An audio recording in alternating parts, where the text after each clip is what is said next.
Have you ever wondered how two leaders of the same church can walk such different paths and yet lead toward the same light? Imagine the Vatican halls echoing with the quiet steps of two popes, one walking outward toward the world, the other turning inward toward the soul. One day, Pope Francis stands before crowds in distant corners of the earth, his voice echoing hope among the poor and forgotten. Another day, Pope Leo XIV sits in quiet contemplation, his eyes closed, breathing in the stillness of prayer shared in humble community. This is the story of two spiritual worlds, Jesuit and Augustinian, meeting in one church. In today's video, we journey into the hearts of these two popes. Pope Francis, the first Jesuit pope, and Pope Leo XIV, the first Augustinian pope of the modern age. Their differences are not divisions, but expressions of a faith lived through time and space, action and stillness, mission and contemplation. If you like this video, don't forget to like, share, and subscribe to Scripture Wisdom for more inspiring videos like this. Let's begin with Pope Francis, whose spirit has always leaned outward. He comes from the Society of Jesus, a Jesuit order founded by St. Ignatius of Loyola in the 16th century. Jesuit spirituality was born during a time of exploration, change, and motion. And it's no surprise that Pope Francis's leadership feels like movement. From his first day as Pope, he rejected the grandeur of the palace, choosing instead to live in a humble guest house. He walks without fear through the dusty roads of slums, refugee camps, and distant lands, always listening, always searching. For Jesuits, the world is not a place to escape. It is the place where God waits to be found. They are trained to seek God in all things, in poverty, in politics, in culture, and in the cries of the suffering. Their formation is intense, long years of study, discipline, and discernment. But from that fire comes a spirit prepared for action. Pope Francis carries this formation into every decision he makes. When he speaks of a field hospital church, he envisions a faith that moves toward the wounded, heals without judgment, and embraces the forgotten. He is not afraid of the mess. In fact, he says, I prefer a church that is bruised, hurting, and dirty because it has been out on the streets. But not all journeys move outward. Now picture the spiritual path of Pope Leo XIV, the first modern Augustinian pope. Where Francis walks among crowds, Leo often walks within. His inspiration comes from St. Augustine, the North African bishop whose restless heart led him through philosophy, pleasure, and finally into the deep well of Christian faith. Augustine believed that no matter how far we travel, true peace can only be found by returning to the center, to the heart, to God.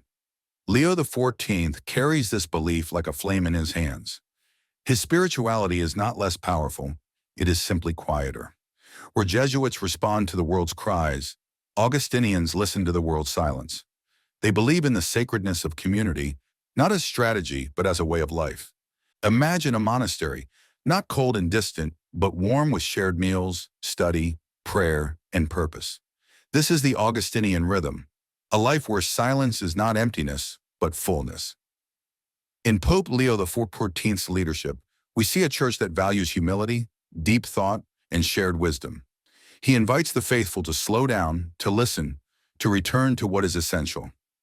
His favorite words are not action verbs, but contemplative ones. Rest, return, remember. Where Francis embraces the peripheries, Leo turns toward the soul. These two paths, action and contemplation, might seem like opposites, but they are not at war. They are like the two wings of a bird, allowing the church to fly. Consider this. The early Christian church was built both on missionary journeys and quiet community. Paul traveled and preached. The apostles gathered and prayed. In the same way, Pope Francis's bold reforms and Pope Leo's thoughtful stillness are both necessary. They speak to different moments in time, but they serve the same truth. As a result, we begin to see a larger picture, one that embraces both movement and stillness. Pope Francis showed us a church that goes out, that is not afraid to confront change, to speak to modern issues, to be seen and heard. Pope Leo XIV, however, reminds us that a church that only runs may forget to breathe. He asks us to rest in God, to return to the interior life, to remember why we began walking in the first place.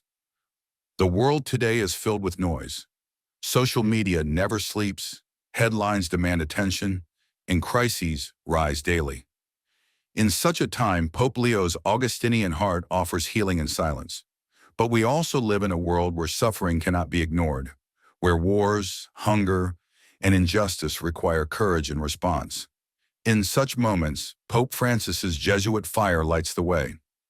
These two spiritualities don't cancel each other. They complete each other. Pope Francis opened the doors of the church wide, urging all to come in. Pope Leo XIV guards the sacred flame within those walls, ensuring it doesn't burn out. One walks in motion, the other in stillness. Yet both carry the same divine message. God is with us whether we run or rest. So what can we learn from this? That faith is not one size fits all. Some of us feel called to go into the world, like Pope Francis, driven by the need to heal, to speak, to serve. Others are drawn inward, like Pope Leo XIV, seeking God in silence, prayer, and community. And sometimes we are called to do both. The church, like life, moves through seasons. There are times to go out and build, and times to return and reflect. These two popes from different spiritual paths teach us how to do both with grace, with heart, and with courage. So whether you find yourself running toward the world or retreating into your spirit, know this. Both journeys are holy.